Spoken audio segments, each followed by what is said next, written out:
Hello, I'm Paul Beckwith, and recently I talked about a physics paper about the idea that the Earth's climate can undergo a phase transition. You can treat the Holocene going to the Anthropocene as a phase transition, and it's possible that it would become a chaotic system. So I talked about that in a recent video. Well, here's another physics paper that's looking at the runaway greenhouse effect. So basically, we have our Earth here, the continents, the oceans, and it is possible that the runaway greenhouse effect could transform a temperate, habitable planet like the Earth with surface liquid water, oceans, into a hot, steam-dominated planet hostile to any life. So there's an artist depiction here of the temperate habitable planet, i.e. the Earth, with oceans being transformed into a completely different planet where the oceans boil off and you have a Venus-like situation occurring. So is that even possible? So let's have a look at what the paper says. So this is an article that just came out late last year, December 18th. It's looking at exoplanets, so planets around other star systems. And exoplanet climates, and that can tell us a lot about the Earth as well. So exoplanets, the climate, it basically takes nothing to switch from habitable to hell, say researchers, right? There's a very fine line between one state and the other state. One state being, temperate, habitable planet, the other state being, an unlivable, warm, out of control planet. Okay, so the articles, so basically, the Earth is a wonderful blue and green dot covered with oceans and life, while Venus is a yellowish, sterile sphere that is not only inhospitable to life, but it's also sterile. So there is no life. However, the difference between the two is only a few degrees in temperature.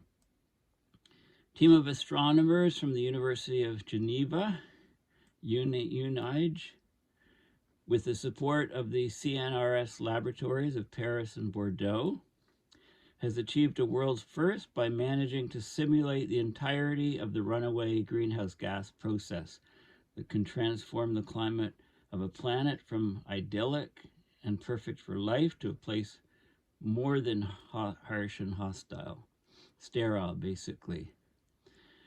Scientists have also demonstrated that from initial stages of the process, the atmospheric structure and cloud coverage undergo significant changes, leading to an almost unstoppable and very complicated to reverse runaway greenhouse effect. On Earth, a global average temperature rise of just a few tens of degrees, subsequent to a slight rise in the sun's luminosity, would be sufficient to initiate this phenomena and to make our planet uninhabitable, it should say, not inhabitable. And these results were published in Astronomy and Astrophysics. So we need more physicists that are looking at these systems, and it's starting to happen. So this is good. I mean, the idea of a runaway of the greenhouse effect is not new. In this scenario, a planet can evolve from a temperate state, like on Earth, to a true hell, with surface temperatures above 1,000 degrees Celsius. Basically, the cause is water vapor, which is a natural greenhouse gas. Water vapor can prevent the solar irradiation absorbed by Earth to be re-emitted towards the void of space as thermal radiation. It traps heat a bit like a rescue blanket. A dash of greenhouse effect is useful. Without it, Earth would have an average temperature below the freezing point of water, looking like a ball covered with ice and hostile to Earth. So if Earth didn't have an atmosphere, right, based on the energy balance, the average global temperature would be minus 19 degrees Celsius instead of what we have now, was about 15 Celsius. Now it's about 16 plus Celsius. So that's the difference from minus 19 to plus 15 of 34 degrees Celsius. So this is the dash of the greenhouse effect resulting from our atmosphere. But on the opposite side, too much greenhouse effect increases the evaporation of the oceans, and thus it would add the amount of water vapor, a large amount of water vapor to the atmosphere. So this is a critical threshold. There is a critical threshold for this amount of water vapor, beyond which the planet cannot cool down anymore. From there, everything gets carried away until the oceans end up getting fully evaporated and the temperature reaches several hundred degrees. Until now, other key studies in climatology have focused solely on either the temperate state before the runaway or either the inhabitable state post-runaway. It's the first time this paper is reporting that a team has studied the transition itself with a 3D GCM, a 3D global climate model. And basically the model has looked at how the climate and the atmosphere evolve during that process, during that transition from temperate to hell, basically. One of the key points of the study describes the appearance of a very peculiar cloud pattern, which increases the runaway effect, and it makes the process essentially irreversible.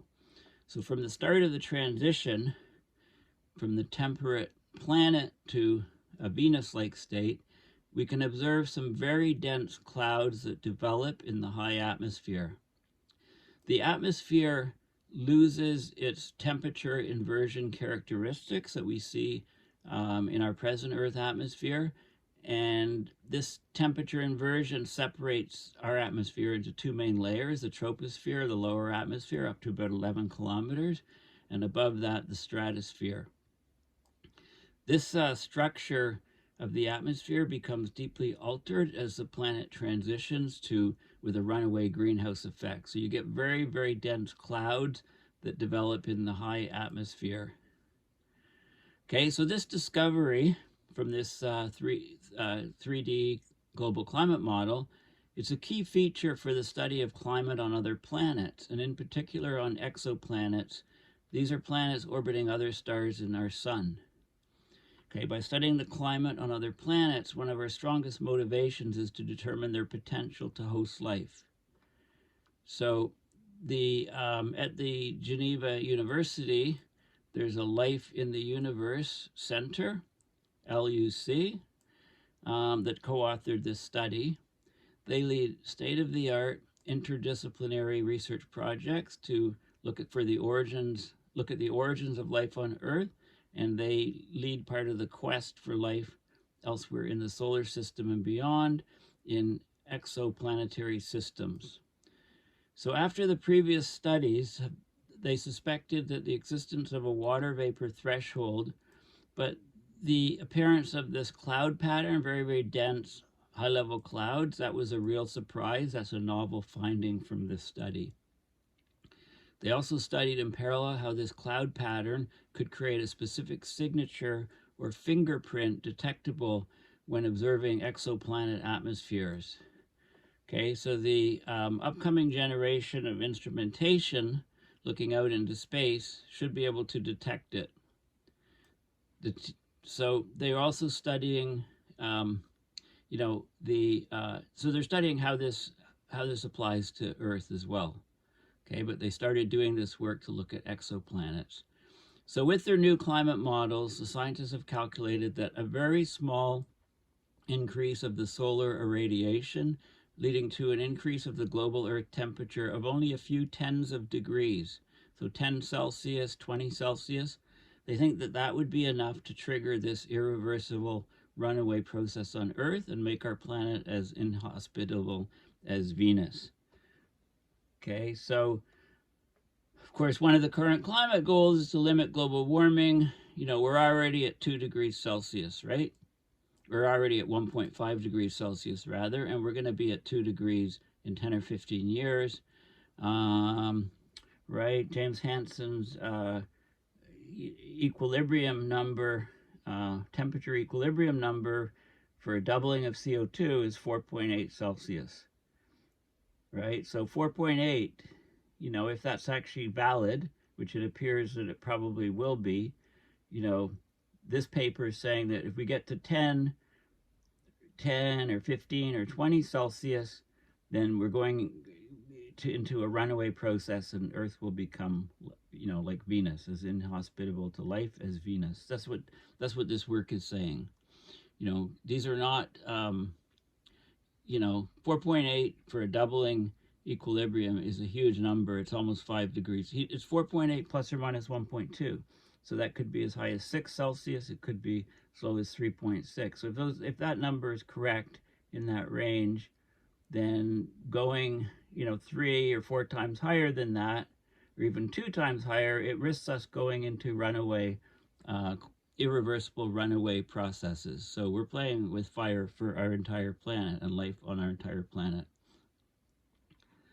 Okay, so one of the questions of the research is to determine if greenhouse gases can trigger the runaway process as a slight increase of the sun luminosity might do. So the next question will be to determine if the threshold temperatures are the same for both processes, greenhouse gases versus sun luminosity. The Earth is thus not far from this apocalyptic scenario. Assuming this runaway process would be started on Earth, an evaporation of only 10 meters of the ocean's surface would lead to a 1 bar increase of the atmospheric pressure at ground level. Well, the air pressure at the surface of the Earth is just over 1 bar right now. It's 1013 millibar, which is 1.013 bar. So if we were to evaporate the top 10 meters of the ocean surface, then that would just about double the pressure at the surface of the Earth. In a few hundred years, we would reach a ground temperature of over 500 degrees Celsius with evaporating oceans. Later, we would even reach 273 bars of surface pressure and over 1500 degrees Celsius when all of the oceans would end up totally evaporated, is the conclusion of this paper. So this is very, very significant work, and it paints a very, gives you a lot of things to think about, basically, what we're doing with this planet, what we're allowing to be done to this planet by fossil fuel companies, by large corporations, basically running the show. Okay, so it's not looking that good. I mean, this is a very sobering paper. So what else do we see? Let's look at the actual peer-reviewed paper. And this is in the Astronomy and Astrophysics journal, because it's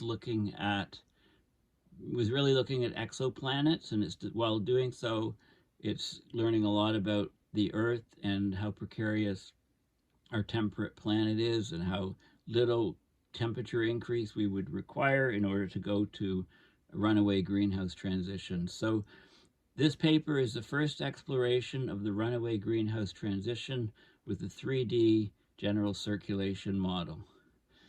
Okay, so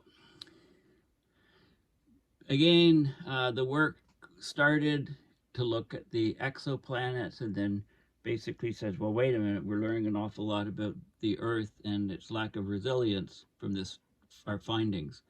So the abstract: while their detections remain challenging at present, observations of small terrestrial planets will become easier in a near future thanks to continuous improvements of detection and characterization instruments. In this quest, climate modeling is a key step to understand their characteristics, their atmospheric compositions, and possible histories. If a surface water reservoir is present on such a terrestrial planet, an increase in insolation, solar radiation, may lead to a dramatic positive feedback induced by water evaporation, the runaway greenhouse effect. The resulting rise in the global surface temperature leads to the evaporation of the entire water reservoir, separating two very different populations of planets. In one case, we have temperate planets with a surface water ocean, and in the second place, we have hot planets with a puffed atmosphere dominated by water vapor. Therefore, the understanding of the runaway greenhouse is pivotal to assess the different evolution of Venus and the Earth, as well as every similar terrestrial exoplanet. So they use a 3D general circulation model, GCM. It's a generic PCM being planetary circulation model, to study the runaway greenhouse transition, linking the temperate state to the post-runaway state. The simulations basically look at two phases. First, assuming there's a liquid surface ocean, there's an evaporation phase. It enriches the atmosphere with water vapor. Second, when the ocean is considered to be entirely evaporated, there's a dry transition phase in which the surface temperature of the planet increases dramatically. Finally, the evolution ends with a hot and stable post-runaway state. So by describing in detail the evolution of the climate over these two steps, we show a rapid transition of the cloud coverage and of the wind circulation from the troposphere to the stratosphere. And previously 1D models have been used, so this is a big jump on that, using a 3D model, because you can look at global dynamics and clouds, which are basically key to understanding the runaway greenhouse. Okay, so they also looked at the potential reversibility of the runaway greenhouse that is limited by its radiative imbalance. So this is very key. So basically the 3D model shows that when the oceans start to evaporate more and more, you get these very, very dense clouds forming. These clouds move up to higher and higher altitudes and basically disrupt the distinction between the troposphere and the stratosphere on today's planet. And the clouds just keep moving up higher and higher, and they block out tremendous amounts of the solar radiation. They trap tremendous amounts of the heat coming in, and we get this runaway greenhouse effect. Okay, so that's the gist of it. So I'll just talk a little bit about the introduction. So the continuous improvement of telescopes, instruments, and techniques allows us to detect and characterize a growing number of exoplanets. The new generation of instruments will enable the characterization of the atmospheres of small, rocky, and temperate planets, which are now within reach thanks to the James Webb Space Telescope. The first results of the James Webb Space Telescope are likely to open up a new era in the characterization of such targets. Future astronomical ground-based instruments in development, and there's a couple listed here. One's in the Andes Mountain. These are ground-based instruments, usually in observatories on the tops of mountains. Very large telescope, extremely large telescope, will allow the community to go further and study Earth-like planets. The possibility of detecting objects similar to our planet brings up the ancestral question of life and habitability of the universe. So astrobiology, of course, is a field of science that aims to answer this question, while exoplanetology is now a big part of this puzzle. In particular, an essential condition for the emergence and maintenance of life as we know it is the presence of liquid water. Therefore, modeling the potential climate of planets we aim to characterize is essential to determining the conditions under which water can exist in liquid phase at their surface or in the atmosphere. So wouldn't it be ironic if we find a whole bunch of planets that are perfectly Earth-like with water on the surface, and we can look at the spectroscopic signatures and know there's life on these planets, and then meanwhile our planet, we find out all this just before our planet spirals into runaway greenhouse effect and we lose everything here. So at least we would know it was elsewhere. So very important research and climate models, not just for the what we can expect on Earth, but also really exciting research looking for life on other exoplanets around in other solar systems. Okay, so this modeling will allow us to make progress in the search for life in the universe. So for an Earth-like planet, with a given amount of water, there's a range of distances to the host star for which this water can be liquid at the surface, right? We can talk about the Goldilocks zone. You may have heard of that term for describing Earth, its distance from the sun, right? Too close, if the planet is too close to the sun, the water evaporates, and if it's too far away, it freezes. So there's an ideal zone called the habitable zone, right? So this concept is extremely useful in the exoplanet community to statistically study large samples of targets under the spectrum of habitability and search for life.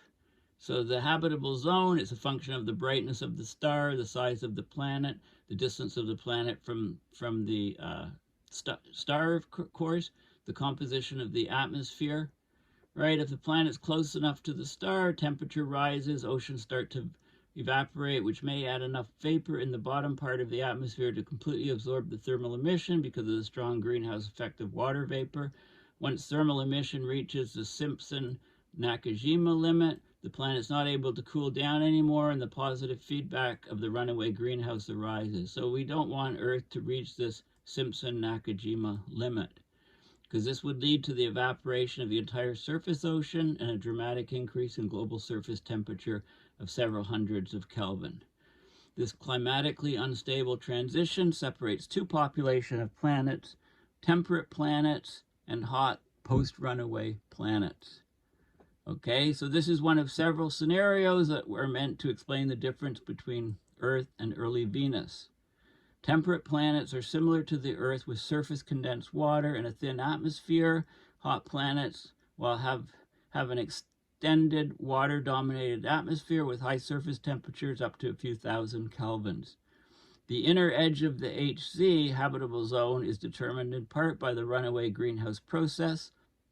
The key question is the existence of surface liquid water on terrestrial planets is thus inherently connected to the runaway greenhouse with strong implications for our understanding of the possible evolution of exoplanets and the evolution of also of what's happening on Earth. Okay, so many papers have studied this using 1D climate models. This is the first to do it with 3D models.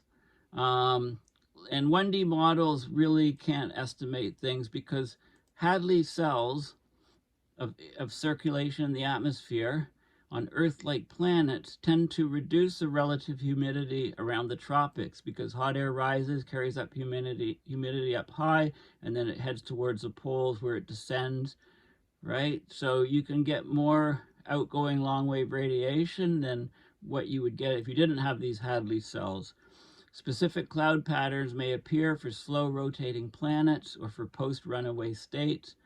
Okay, so the models are only so useful. The 1D models, 3D models are much better. Now, I'm not going to talk about all of the details that are in this paper. There's a lot of physics. There's a lot of stuff going on here. I just wanted to basically outline that this paper exists and outline what the key findings are. So this is the parameters of the simulations. This is our system. The sun, orbital period, rotation period, obliquity, that's the tilt, planetary radius, gravity, and they simulate it with the water world, then they put in the Earth's continents and simulate it, and they run the model, and they look at the different parameters. You know, this would be basically leading to a runaway greenhouse. Okay, so they look at the mean surface temperatures, the outgoing long wave radiation, the insolation on the planet in watts per square meter, and they simulate how the conditions on the planet change. And eventually the gist is that as you get warmer and warmer temperatures, you get more and more water vapor. The water vapor forms more and more clouds larger. It starts to break down the temperature profile of the atmosphere, which presently has a lower troposphere and upper stratosphere. They tend to merge together. The clouds just keep rising up and block out enough sunlight and trap enough long-wave radiation to cause continued heating and more evaporation of the oceans, etc. and it leads into this runaway effect. So there's lots of different discussions on the atmospheric circulation and the evolution of the vertical profile of the water in the atmosphere, how it kind of homogenizes and spreads out. There's a day to night distribution of the clouds during the runaway greenhouse. And the ocean, there's cloud formation on the day side, and most of the clouds are located on the night side of the Earth. The night side provides an efficient greenhouse effect, and so on. So you get this sort of you get these other effects occurring. This is showing the latitude and the longitude, going up to the poles and across, and you can see water vapor in the stable state, the cloud distribution during the evaporation phase. As you raise temperature, you get more and more clouds, and then the clouds are sort of mushed out and spread in this sort of fashion. The Hadley cells start to disappear, and you get a huge rise of these high dense clouds in the atmosphere, completely changing the global circulation patterns. And it gets into this runaway situation, which is very difficult to reverse. Very, very difficult to reverse. Then you go into this dry transition, and the temperature of the planet just takes off. It goes to 1,000 degrees Kelvin, 1,500 degrees Kelvin, and so on. So, yeah, so that's the gist of this work. So they've studied the runaway greenhouse with the 3D generic planetary climate model in order to link the temperate states to post-runaway stable states. The positive feedback of the runaway greenhouse is triggered by the strong absorption of the water vapor and driven by a large water inventory, like surface oceans, available through evaporation.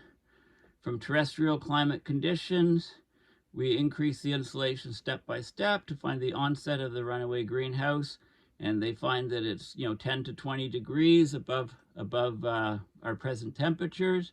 Then there's two phases. There's an evaporation phase in which the water vapor content and the cloud thickness increase rapidly. And then there's when the oceans, when you get 10 or 20 meters of the oceans evaporated, the pressure is greatly increased at the surface.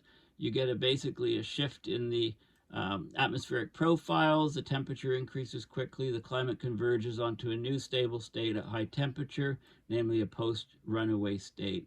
So the main characteristic of the first phase of the runaway greenhouse is the evolution of the cloud coverage.